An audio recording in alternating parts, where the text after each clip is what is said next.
NCB education hub YouTube channel में आप सभी का हार्दिक अभिनंदन है। आइए दोस्तों, आज मैं आपको कुछ इम्पोर्टेंट क्वेश्चंस बताता हूं जिनके बारे में एग्जाम में क्वेश्चंस पूछे जाते हैं। सबसे पहला जो मुख्य सवाल है वो दोस्तों रजिया सुल्तान के बारे में है।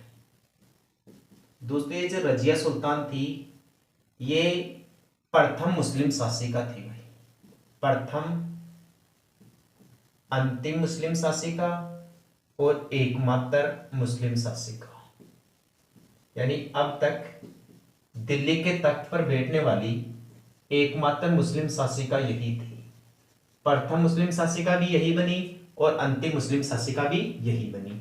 तो एक सवाल तो यहां से पूछा जाता है कि दिल्ली के तख्त पर बैठने वाली प्रथम मुस्लिम शासिका कौन थी? रजिया सुल्तान, जो इल्तुतमिश की बेटी थी। अंतिम मुस्लिम शासिका भी यही थी और एकमात्र मुस्लिम शासिका भी यही थी। दूसरा सवाल पूछा जाता है कि इनका कार्यकाल कब से कब तक था भाई। रजिया सुल्तान ने कब से कब तक शासन किया दोस्तों? रजिया सुल्तान ने 1236 ईस्वी से लेकर 1240 ईस्वी तक शासन किया। ठीक है दोस्तों, तो पहली बात तो ये है।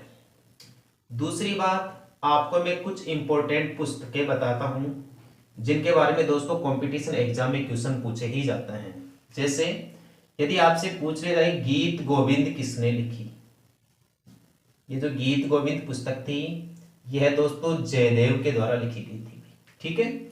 आपसे पूछ ले जाए राज तरंगिणी पुस्तक किसके द्वारा लिखी गई, राज तरंगिणी पुस्तक कल्हड़ के द्वारा लिखी गई और इस पुस्तक में कश्मीर का इतिहास लिखा गया है। ठीक है दोस्तों। अगली बात, पृथ्वीराज रासो किसने लिखी? पृथ्वीराज रासो किसके द्वारा लिखी गई? ये चंद्रवरदाई के द्वारा लिखी गई भाई, या चंद्रवरदाई के द्वारा। चंद्रवरदाई या पृथ्वी भट्ट, इसी का दूसरा नाम था पृथ्वी भट्ट वल्लादी, या चंद्रवरदाई का मूल नाम था पृथ्वी भट्ट। और ये जो चंद्रवरदाई था ये पृथ्वीराज चौहान तृतीय का दरबारी विद्वान था। ठीक है। ये मुख्य पुस्तकें थी दोस्तों, गीत गोविंद के लेखक जयदेव, राज तरंगिणी के लेखक कल्हड़, पृथ्वीराज रासो के चंद्रवरदाई। एक दोस्तों अर्थशास्त्र का भी ध्यान रखना, अर्थशास्त्र के बारे में भी कंपटीशन एग्जाम में सवाल पूछ लिया जाता है। अर्थशास्त्र के लेखक थे दोस्तों कौटिल्य, इन्हें विष्णुगुप्त भी कह सकते हैं आप और चाणक्य भी कह सकते हैं। ये जो कौटिल्य थे ये तक्षशिला के विद्यार्थी थे भाई। तक्षशिला जो वर्तमान में पाकिस्तान देश में है। ठीक है। ये मौर्यकालीन शिक्षा का प्रमुख केंद्र था तक्षशिला। एक पुस्तक का ध्यान रखना दोस्तों आप, मिताक्षरा, कि मिताक्षरा पुस्तक के लेखक कौन थे? मिताक्षरा पुस्तक के लेखक थे दोस्तों विज्ञानेश्वर। कौन थे? विज्ञानेश्वर नामक विद्वान मिताक्षरा पुस्तक के लेखक थे। और ये पुस्तक दोस्तों कानून विषय से रिलेटेड थी भाई। कौन से विषय से रिलेटेड थी? कानून विषय से। एक जानकारी दोस्तों आप ध्यान रखना कोहिनूर हीरे के बारे में।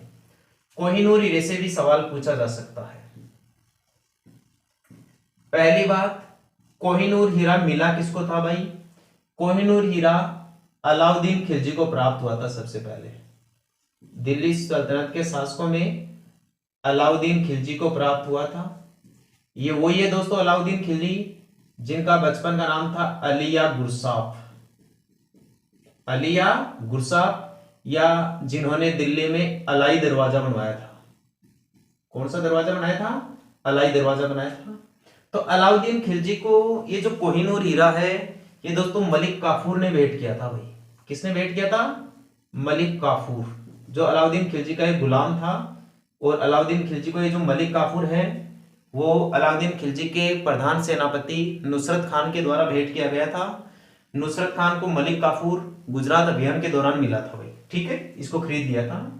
मलिक काफूर को मिला था कोहिनूर हीरा, फिर मलिक काफूर ने अलाउद्दीन खिलजी को भेंट किया। मलिक काफूर को ये जो हीरा मिला था दोस्तों उस राजा का नाम था प्रताप रुद्रदेव। उस राजा क्या नाम था? प्रताप रुद्रदेव। मुगल काल का संस्थापक बाबर था। बाबर ने 1526 से 1530 ईस्वी तक शासन किया। बाबर का कार्यकाल 4 साल था भारत में।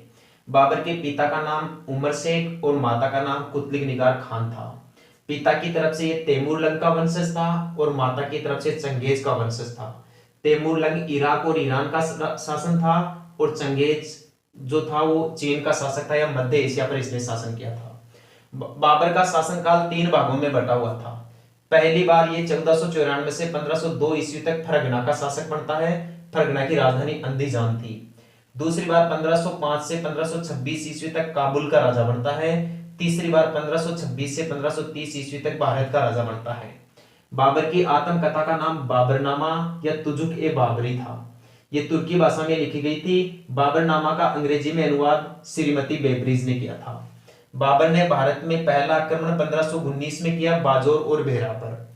यहाँ हिंदू बेग को नियुक्त किया और भारत में पहली बार तोप, बारूद और बंदूकों का प्रयोग किया। बाबर का दूसरा आक्रमण पेशावर में यूसुफजाई जाति पर किया गया 1519 ईस्वी में, जो असफल हुआ। बाबर ने तीसरा आक्रमण 1520 ईस्वी में फिर से किया बाजौर और बेहरा पर और इसका चौथा आक्रमण 1524 में हुआ पंजाब पर आक्रमण। यहाँ पंजाब का राजा दौलत खान था।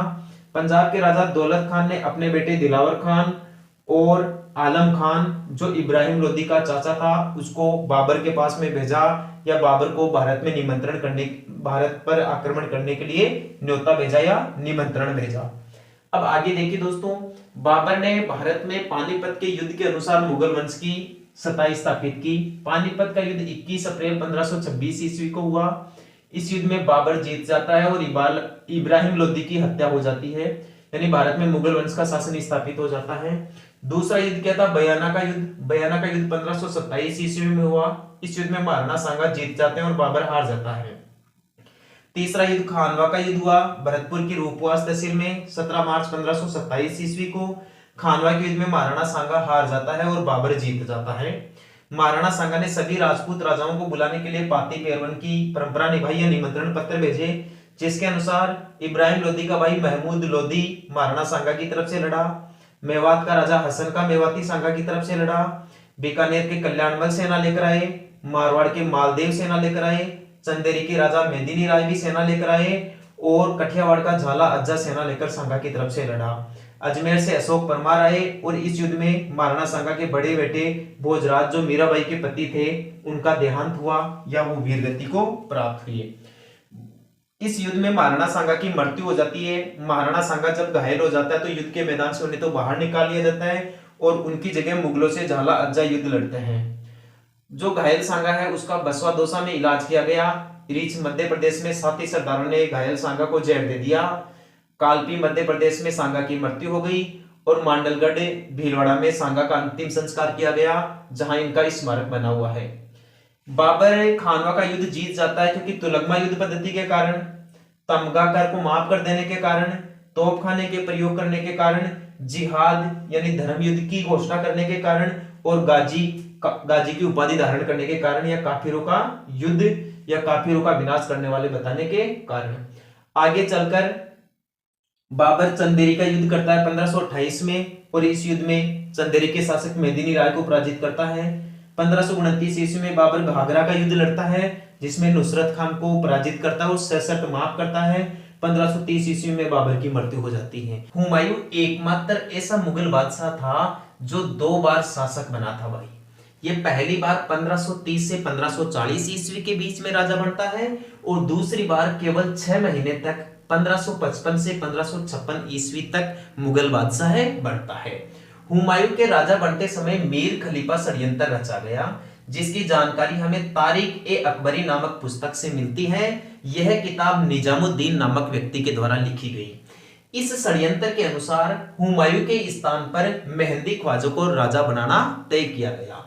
आपसे पूछ रहे जाए हुमायूं नामा किताब किसके द्वारा लिखी गई थी? गुलबदन बेगम के द्वारा लिखी गई थी। हुमायूं नामा पुस्तक से हमें हुमायूं के जीवन काल की जानकारी मिलती है। हुमायूं ने अपने साम्राज्य का बंटवारा अपने सभी भाइयों में बराबर किया था भाई, या अपने पिता की वसीयत का बंटवारा बराबर किया था। इसने अपने भाई कामरान को काबुल या गांधार का राजा बनाया, अपने भाई अस्करी को संभल का राजा बनाया और हिंदाल को मेवात का राजा बनाया। अलवर भरतपुर को मेवात कहते हैं। और इसका जो चचेरा भाई था मिर्जा सुलेमान, इसको इसने बदख्शा का राजा बनाया। हुमायूं ने दोराई का युद्ध किया 1532 ईस्वी में महमूद लोधी के साथ। इस युद्ध में हुमायूं की जीत होती है और महमूद लोदी का पराजित होती है। इसने दूसरा प्रमुख युद्ध लड़ा था मंदसौर का युद्ध, जो मध्य प्रदेश में है, अप्रैल 1532 ईस्वी में। मंदसौर का युद्ध हुमायूं और गुजरात के राजा बहादुर शाह के बीच में हुआ था। इस मंदसौर के युद्ध में भी हुमायूं जीत जाता है। बहादुर शाह यहां से भागकर पुर्तगालियों के पास शरण ले लेता है, जहां समुद्र में डूबने से इसकी मृत्यु हो जाती है। ये जो हुमायूं था, इसने बहादुर शाह का खजाना प्राप्त किया भाई चंपानेर की संधि करके। इसने चंपानेर की संधि इख्तियारुद्दीन के साथ की थी जुलाई 1535 ईस्वी में। हुमायूं वही मुगल बादशाह है जिससे मेवाड़ की रानी कर्मावती ने राखी भेजकर मदद मांगी थी। जब गुजरात के शासक बहादुर शाह ने 1533 और 34 में चित्तौड़गढ़ पर आक्रमण किया, तब सहायता लेने के लिए कर्मावती ने हुमायूं के पास राखी भेजी थी। हुमायूं के साथ दोस्तों एक चौसा का युद्ध हुआ था 1539 ईस्वी में। यह चौसा का युद्ध 1539 में हुमायूं और शेर खान के बीच में हुआ। इस युद्ध में शेर खान जीत गया। शेर खान युद्ध के मैदान में ही अपना राज्याभिषेक करता है और यहाँ यह शेर शाह की उपाधि ग्रहण करता है। हुमायूं यहाँ पराजित हो जाता है। जब शेर खान इसको मारने का प्रयास करता है तो यह गंगा नदी में कूद जाता है घोड़े से ही, और यहाँ एक निजाम बिस्ती नामक व्यक्ति इसकी जान बचाता है। तो इस उपकार के बदले हुमायूं निजाम बिस्ती को एक दिन का बादशाह बनाता है। इस समय निजाम बिस्ती चमड़े के सिक्के जारी करता है। शेर खान के साथ हुमायूं की दूसरी लड़ाई हुई थी 1540 ईस्वी में, जिसे कन्नौज का युद्ध या बिलग्राम का युद्ध नाम दिया गया। हुमायूं और शेरशाह के बीच हुए इस कन्नौज के युद्ध में भी शेरशाह सूरी जीत जाता है। शेरशाह सूरी ने इस समय हुमायूं को भारत से बाहर निर्वासित कर दिया, भारत से बाहर भगा दिया। तब मारवाड़ के राजा मालदेव ने हुमायूं के पास में इसकी सहायता करने के लिए दूत भेजे थे या निमंत्रण दिया था, लेकिन मालदेव की बात हुमायूं नहीं माना और हुमायूं यहां से अपने भाई कामरान के पास चला जाता है, जहां कामरान हुमायूं की मदद करने के लिए मना कर देता है। बाद में आगे चलकर हुमायूं को अमरकोट के राजा वीर साल ने मदद दी भाई। अमरकोट पाकिस्तान में है। इसी अमरकोट के महलों में हुमायूं के बेटे अकबर का जन्म हुआ।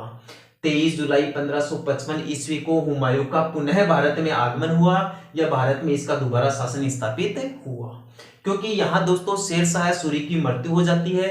उसके बाद में उसका बेटा इस्लाम शाह सूर राजा बनता है, उसकी भी मृत्यु हो जाती है, और उसकी मृत्यु हो जाने के बाद में उसके उत्तराधिकारी बनते हैं सिकंदर शाह सूर।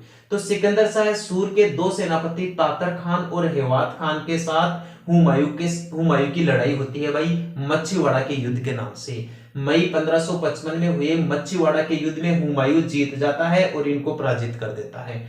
कुछ समय पश्चात हुमायूं सिकंदर शाह सूर के साथ दूसरा एक युद्ध करता है जिसे कहते हैं सरहिंदी का युद्ध, और सरहिंदी का युद्ध जून 1555 ईस्वी में हुआ। इस युद्ध में भी हुमायूं जीत गया, यानी भारत में हुमायूं के लिए शासन करना अब आसान हो गया। सरहिंदी के युद्ध में जीत का जो श्रेय दिया गया वो अकबर को दिया गया, हुमायूं ने अपने बेटे को दिया। तो इस अवसर पर अकबर को पंजाब का गवर्नर बना दिया और यहाँ अकबर का संरक्षक बहराम खान को बना दिया। जो हुमायूं है इसकी मृत्यु हुई थी जनवरी 1556 ईस्वी में अपने पुस्तकालय दीनपनाह या शेरमंडल की सीढ़ियों से गिरने के कारण। तो इतिहासकार लेनपुन ने इस स्थिति के बारे में एक उक्ति कही है कि हुमायूं एक ऐसा शासक था जो जिंदगी भर ठोकरें खाता हुआ लड़खड़ाता रहा और अंत में ठोकर खाकर ही मर गया। भारत में सूर्य राजवंश का संस्थापक शेर शाह सूरी को माना जाता है। शेर शाह सूरी 1540 से 1545 ईस्वी तक आगरा का राजा बना, यानी शेर शाह सूरी की राजधानी आगरा थी। इसका शासनकाल केवल 5 साल तक रहा। इसके बचपन का नाम फरीद था और यह अफगान शासक था। भारत का पहला अफगान शासन लोदी राजवंश था जिसकी स्थापना बहलोल लोदी के द्वारा की गई थी, और भारत का दूसरा अफगान राजवंश सूर्य राजवंश के नाम से शेर शाह सूरी के द्वारा 1540 ईस्वी में स्थापित किया गया। शेर शाह सूरी की 2 उपाधियां थी, एक तो शेर खान और एक शेर शाह है। इसको शेर खान की उपाधि बिहार के शासक बाहर खान के द्वारा दी गई थी या मोहम्मद खान के द्वारा दी गई थी, और शेर शाह की उपाधि इसने चौसा के युद्ध में 1539 ईस्वी में खुद का राज्याभिषेक करने के बाद में खुद ही धारण की। यानी इसने शेर शाह नाम खुद ने ही रखा था, शेर शाह सूरी ने ही रखा था या फरीद या शेर खान ने ही रखा था। इसके पिता का नाम हसन का था जो लोधी काल में भारत आ गए थे। शेर शाह सूरी भारत में पहला शासक था जिसने रैयतवाड़ी प्रथा लागू की। शेरशाह सूरी ने अनेक शासकों की सेवाएं की हैं, जैसे 1511 से 18 के बीच ये बिहार का प्रबंधक बना। 1518 में इब्राहिम लोदी के शासनकाल में सेवाएं दी। 1522 से 27 के बीच में बिहार के बाहर खान या मोहम्मद शाह को संरक्षण दिया। 1527 से 1529 ईस्वी के बीच 1.5 वर्ष तक इसने बाबर को भी सेवाएं दी, मुगल काल में भी सेवाएं दी। 1529 ईस्वी में यह पुनः बिहार के जलाल खान का संरक्षक बन जाता है। 1530 ईस्वी में शेरशाह सूरी का विवाह एक लाड मल्लिका के साथ हो जाता है और यह लाड मल्लिका ताज खान की विधवा है बताई जाती है। इसी विवाह के बाद शेरशाह सूरी को चुनार स्थान से लोदियों का खजाना प्राप्त होता है। शेरशाह सूरी ने 1534 ईस्वी में सूरजगढ़ का युद्ध किया। यह युद्ध शेर खान और इब्राहिम के बीच में हुआ था। इब्राहिम बंगाल के मोहम्मद शाह का सेनापति था। युद्ध में शेर खान जीत जाता है। शेरशाह सूरी का अगला युद्ध चौसा का युद्ध 1539 ईस्वी में हुआ, हुमायूं और शेर खान के बीच में। इस युद्ध में शेर खान जीत जाता है, अपना राज्याभिषेक करवाता है और यहाँ शेरशाह की उपाधि धारण करता है। हुमायूं इस टाइम पर भागकर गंगा नदी में कूद जाता है, जहां निजाम बिस्ती नामक व्यक्ति इसकी जान बचाता है। आगे चलकर हुमायूं निजाम बिस्ती को 1 साल का राजा बना देता है या बादशाह बना देता है। उस टाइम पे जो निजाम बिस्ती नामक व्यक्ति था ना, उसने चमड़े के सिक्के जारी किए थे। 1540 ईस्वी में हुमायूं और शेरशाह सूरी के बीच ही बिलग्राम या कन्नौज का युद्ध हुआ। इस युद्ध में भी शेरशाह सूरी जीत गया और इस युद्ध के बाद हुमायूं को भारत से बाहर निर्वासित होना पड़ा। उस टाइम पे इस हुमायूं को मारवाड़ के राजा मालदेव ने मदद देने का प्रयास किया था, लेकिन हुमायूं ने उससे मदद ली नहीं और अपने भाई कामरान के पास चला गया, कांधार चला गया। जहां कामरान ने उसको कोई मदद दी नहीं, तो आगे चलकर उसको अमरकोट के राजा वीरसाल के महलों में शरण मिली। ये जो शेरशाह सूरी था, इसका अगला युद्ध था रायसीन विजय, जो 1543 ईस्वी में हुआ। यह विजय शेरशाह सूरी के ऊपर कलंकित रही भाई, क्योंकि शेरशाह सूरी ने यहाँ का जो रायसीन का शासक था पूरण सिंह या पूरणमल, इसको आश्वासन दिया था कि मैं आपको, यदि आप आत्मसमर्पण कर दोगे तो मैं आपको छोड़ दूंगा। लेकिन जब पूरण सिंह या पूरणमल ने आत्मसमर्पण करने दिया तो पूरणमल की भी हत्या कर दी गई और इसके परिवार को भी मार दिया गया, जिसे शेरशाह सूरी पर कलंक बताया जाता है। शेरशाह सूरी का गिरी सुमेल या जैतारण का युद्ध 5 जनवरी 1544 ईस्वी में हुआ। यह युद्ध मारवाड़ के राजा मालदेव और शेरशाह सूरी के बीच में हुआ। मालदेव के प्रधान सेनापति जैता और कूपा थे। शेरशाह सूरी का इस टाइम पे सहयोग किया था बीकानेर के कल्याणमल और मेड़ता के बीरमदेव ने। शेरशाह सूरी इस युद्ध में जीत जाता है। जैता और कूपा बहादुरी पूर्वक मारे जाते हैं या शहीद हो जाते हैं। तो इस युद्ध के बारे में शेरशाह सूरी ने कहा कि मैं आज एक मुट्ठी भर बाजरा के लिए पूरे हिंदुस्तान की बादशाहत को देता। और इसने जैता कूपा की बहादुरी की प्रशंसा करते हुए कहा कि यदि जैता और कूपा जैसे बहादुर सैनिक मेरे पास में होते तो मैं पूरे हिंदुस्तान पे एक छत्र राज करता। युद्ध के बाद शेरशाह सूरी मेहरानगढ़ दुर्ग पर अधिकार कर लेता है। यहां से मालदेव सिवाना भाग जाता है। सिवाना को मारवाड़ के राजाओं की शरण स्थली कहा जाता है। आगे चलकर शेरशाह सूरी ईसा खान और खवास खान को मेहरानगढ़ दुर्ग का प्रबंधक बना देता है। इस दुर्ग में शेरशाह सूरी सूरी मस्जिद का निर्माण करवाता है। शेरशाह सूरी की मृत्यु कालिंजर के घेरे में हो जाती है। कालिंजर का घेरा 1545 ईस्वी में इसने लगाया, या शेरशाह सूरी ने कालिंजर के शासक कीरत सिंह चंदेल पर आक्रमण किया 1545 ईस्वी में। इस समय शेरशाह सूरी युद्ध जीत तो जाता है, लेकिन किसी उक्का नामक आग्नेय विस्फोटक पदार्थ में गिरने के कारण शेरशाह सूरी की मृत्यु हो जाती है। शेरशाह सूरी का उत्तराधिकारी इस्लाम शाह सूर बना 1543 से 1553 ईस्वी के बीच में। इस्लाम शाह सूर की मृत्यु के बाद में सूर साम्राज्य 3 भागों में बढ़ गया भाई। एक तो सिकंदर शाह को दिया गया जो पंजाब, दिल्ली और आगरा का शासक बना। एक आदिल शाह को बांट दिया गया जो बिहार का शासक बना, और एक मोहम्मद शाह को बांट दिया गया जो बंगाल का शासक बना। ये अयोग्य शासक थे। सिकंदर शाह सूर को ये जो हुमायूं था इसने पराजित किया और वापस आके भारत में इसने मुगल राजवंश की स्थापना की, यानी ये दोबारा भारत में मुगल राजवंश का शासक बन गए। ये 2 बार शासक बना था हुमायूं। एक बार तो 1530 से 1540 के बीच में और दूसरी बार 1555 से 1556 ईस्वी के बीच में। भारत में सड़क निर्माता शेरशाह सूरी को ही माना जाता है। भारत की पहली सड़क शेरशाह सूरी मार्ग जो पेशावर से ढाका बंगाल तक थी, इसी रोड को जीटी रोड के नाम से भी जाना जाता है और वर्तमान समय में भारत का राष्ट्रीय राजमार्ग संख्या 1 और 2 इन दोनों को मिलाकर शेरशाह सूरी मार्ग या जीटी रोड के नाम से जाना जाता है। ऑकलैंड ने इस शेरशाह सूरी मार्ग को जीटी रोड के नाम दिया है भाई। शेरशाह सूरी ने भारत में दो प्रकार की मुद्रा जारी की थी, एक तो रुपया और दाम। रुपया जो सिक्का था वह चांदी का था और 180 ग्रेन का होता था। ताम ये जो दाम था ये तांबा का सिक्का था और ये 380 ग्रेन का होता था। अकबर का शासनकाल 1556 से 1605 ईस्वी तक रहा। अकबर का राज्याभिषेक 14 फरवरी 1556 ईस्वी को हुआ, केवल 13 साल की उम्र में। अकबर का राज्याभिषेक पंजाब के कालानौर स्थान पर हुआ और यहाँ मिर्जा अबुल के द्वारा इसका राज्याभिषेक किया गया। अकबर ने पानीपत की द्वितीय लड़ाई लड़ी 1556 ईस्वी में। यह द्वितीय युद्ध अकबर और हेमू विक्रमादित्य के बीच में हुआ। इसमें हेमू विक्रमादित्य मारा गया, अकबर जीत गया और अकबर को दोस्तों यहाँ दिल्ली पर अधिकार मिल गया। अकबर के शासनकाल को 3 भागों में बांटा गया है। पहला शासनकाल 1556 से 1560 ईस्वी के बीच में था और यह शासनकाल बैरम खान के संरक्षण में गुजरा। बैरम खान का अकबर का ज्यादा सहयोगी था, इसलिए इसके साथियों ने इसको मार दिया, बैरम खान को। बैरम खान की हत्या मक्का से मदीना के दौरान यात्रा करते समय गुजरात के पाटल या अनहिलवाड़ नामक स्थान पर कर दी गई। ये हत्या मुबारक नायक अफगान के द्वारा की गई। ये जो बैरम खान था इसकी पत्नी का नाम सलमा बेगम था। इसके एक बेटा था जिसका नाम था रहीम खाने खाना।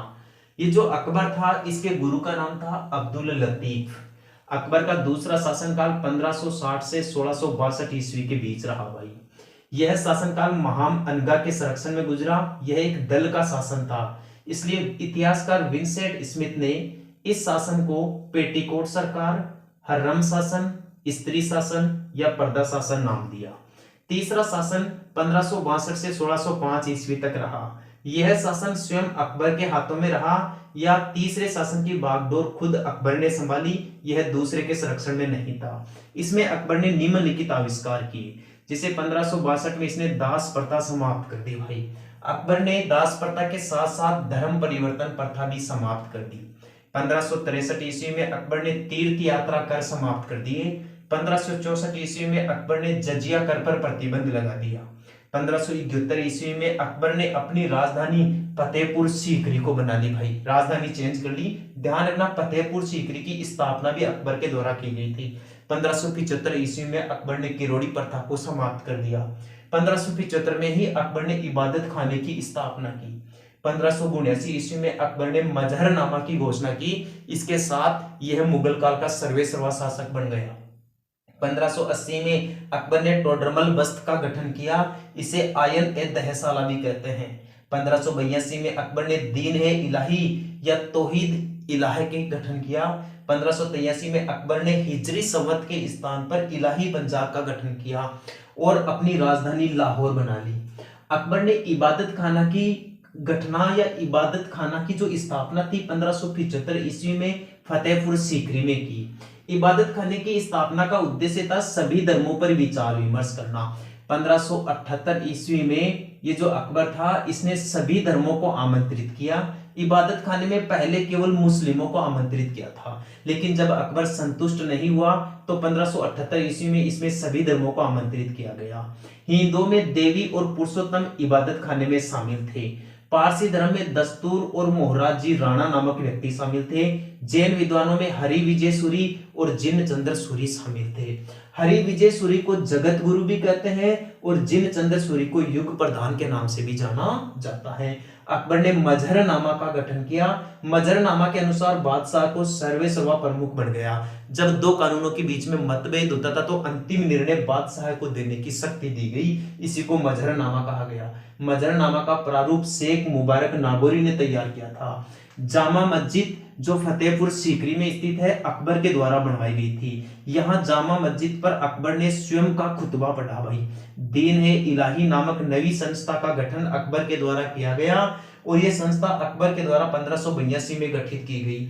अकबर ने इसमें सर्वेश्वरवाद पर बल दिया, सभी धर्मों को मान्यता प्रदान करने पर बल दिया। इसमें अकबर का अभिवादन था अल्लाहु अकबर, यानी कि ईश्वर महान है। इसमें दीक्षित होने वाला व्यक्ति रविवार को दीक्षित हो सकता था। यह एक कॉमन आचार संहिता थी जिसमें साधारणतः नैतिक आचारों से संबंधित विचारों की सूची होती थी। विंसेंट स्मिथ ने दीन ए इलाही के बारे में कहा कि यह अकबर की बुद्धिमत्ता का परिचय नहीं था, यह उसकी मूर्खता का स्मारक है। सबसे पहली बात दोस्तों, उस युद्ध का नाम है पानीपत का युद्ध। उस युद्ध का क्या नाम है भाई? पानीपत का युद्ध। इतिहास में दोस्तों ये जो पानीपत का युद्ध का मैदान है, यह भारत के हरियाणा राज्य में है भाई। जो पानीपत की लड़ाइयां हुई थी वो भारत के कौन से राज्य में हुई थी भाई? हरियाणा राज्य में हुई थी।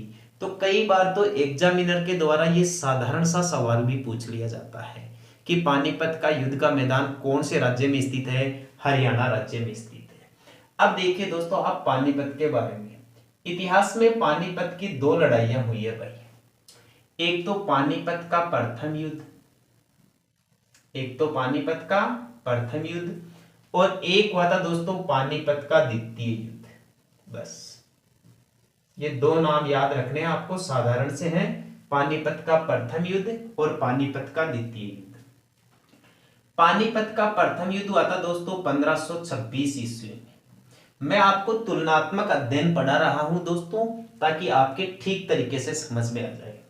और पानीपत का दूसरा युद्ध हुआ था दोस्तों 1556 ईस्वी में। पहला तो हुआ था 1526 ईस्वी में और दूसरा हुआ था 1556 ईस्वी में। ये जो पानीपत का प्रथम युद्ध हुआ था, यह हुआ था दोस्तों बाबर के बीच में। एक तो बाबर था इसमें, और बाबर का जो विरोधी था वह इब्राहिम लोदी था भाई, इब्राहिम लोदी। बाबर एक मुगल था, मुसलमान था, एक तुर्क था। और ये जो इब्राहिम लोदी है, यह एक अफगान जाति का शासक था भाई। यह भारत में लोदी वंश का अंतिम शासक था, या आप इसे दिल्ली सल्तनत का अंतिम शासक भी कह सकते हैं, क्योंकि इब्राहिम लोदी की मृत्यु के बाद में हमेशा हमेशा के लिए भारत से दिल्ली सल्तनत समाप्त हो जाती है और भारत में एक नए राजवंश की नींव डलती है, मुगल राजवंश की। तो पानीपत का प्रथम युद्ध 1526 ईस्वी में बाबर और इब्राहिम लोदी के बीच में हुआ। इस युद्ध में दोस्तों बाबर की विजय हुई भाई, बाबर जीत जाता है यह युद्ध, और इब्राहिम लोदी की इस युद्ध में मृत्यु हो जाती है। और यहीं पर दोस्तों इब्राहिम लोदी की जीवन लीला समाप्त हो जाती है। युद्ध का परिणाम क्या होता है? बहुत अच्छा सवाल है। युद्ध के महत्व तक पहुंचना चाहिए आपको कि युद्ध का परिणाम क्या हुआ, महत्व क्या हुआ, फायदा क्या हुआ और गाथा क्या हुआ। नुकसान तो यह हुआ कि भारत में लोदी वंश समाप्त हो गया, दिल्ली वंश समाप्त हो गया, और भारत में एक नया राजवंश का स्थापना हुई। उसका नाम था दोस्तों मुगल राजवंश। उसका क्या नाम था भाई? मुगल राजवंश। पानीपत के प्रथम युद्ध के बाद भारत में मुगल राजवंश की स्थापना हुई। मुगल राजवंश का संस्थापक बाबर था भाई। मुगल राजवंश का संस्थापक कौन था? बाबर। और मुगल राजवंश की स्थापना कब हुई? 1526 ईस्वी में। ये तो था पानीपत का प्रथम युद्ध। अब कहानी देखिए दोस्तों पानीपत के द्वितीय युद्ध की। पानीपत का द्वितीय युद्ध 1526 ईस्वी में हुआ। यह युद्ध मुगल बादशाह अकबर और दिल्ली के शासक हेमू के बीच में हुआ था भाई। हेमू या हेमचंद्र, ये दोस्तों विक्रमादित्य की उपाधि से जाना जाता है, या हेमू या हेमचंद्र विक्रमादित्य की उपाधि का प्रयोग करता था। तो पानीपत का द्वितीय युद्ध नवंबर 1556 ईस्वी में अकबर जो मुगल बादशाह थे और हेमू या हेमचंद्र जो दिल्ली के शासक थे भाई। कहां के शासक थे? दिल्ली के शासक थे। यहां तक यानी 1556 ईस्वी में अब तक दिल्ली अकबर के हाथ में नहीं था भाई। अकबर इस समय पंजाब का शासक था, कालानौर का शासक था। तो अकबर और हेमचंद्र के बीच में ये जो युद्ध हुआ 1556 ईस्वी में, पानीपत का द्वितीय युद्ध, इस युद्ध में दोस्तों हेमू या हेमचंद्र की मृत्यु हो जाती है। हेमू या हेमचंद्र की मृत्यु हो जाती है। यह युद्ध अकबर जीत जाता है, यानी अकबर विजय रहता है इस युद्ध में। अकबर की विजेता में जो सबसे ज्यादा सहायता की थी इसमें, वो दोस्तों बैरम खान नामक व्यक्ति के द्वारा की गई थी भाई। ये जो बैरम खान था ना, यह अकबर का प्रमुख सहायक था, संरक्षण करता था या सुरक्षा कर्मी था। अकबर इसके शासन काल में केवल नाम मात्र का शासक था भाई। जो मुगल वंश का वास्तविक प्रबंधन करता था या जो सिस्टम को चलाने वाला था, राजनीतिक व्यवस्था को चलाने वाला व्यक्ति था, वह बैरम खान था भाई। कौन था? बैरम खान। इस प्रकार पानीपत के द्वितीय युद्ध जो 1556 में हुआ, इसमें अकबर जीत जाता है और अकबर बैरम खान की सहायता से यह युद्ध जीत पाता है। इस युद्ध में हेमू या हेमचंद्र या विक्रमादित्य हेमू की मृत्यु हो जाती है, यह पराजित हो जाता है। हेमू या हेमचंद्र दिल्ली का शासक था। तो इसका परिणाम क्या निकल कर आया भाई, इसका रिजल्ट क्या निकल कर आया? इसका रिजल्ट ये समझ के निकल के आया कि अकबर इस समय दोस्तों दिल्ली पर अधिकार कर लेता है। यहाँ पानीपत के द्वितीय युद्ध के बाद में तो अकबर दिल्ली पर अधिकार कर लेता है और पानीपत के प्रथम युद्ध के बाद में बाबर पूरे भारत साम्राज्य पर ही अधिकार कर लेता है, यानी दिल्ली सल्तनत के द्वारा जो बनाया बनाया साम्राज्य था उसके ऊपर अधिकार कर लेता है। इस प्रकार दोस्तों इस पानीपत के युद्ध के बारे में आपसे ये सामान्य जानकारियां एग्जाम के अंदर पूछी जा सकती है। उम्मीद करता हूं मेरे द्वारा दी गई जानकारी आपके ठीक तरीके से समझ में आई होगी। यदि दोस्तों आपको मेरे द्वारा पढ़ाई गई जानकारी अच्छी लगी है या यह जानकारी आपके कंपटीशन एग्जाम में मदद कर सकती है या आपके लिए निर्णायक साबित हो सकती है, तो अपने YouTube चैनल को लाइक, शेयर और सब्सक्राइब जरूर करें। ठीक है दोस्तों, धन्यवाद।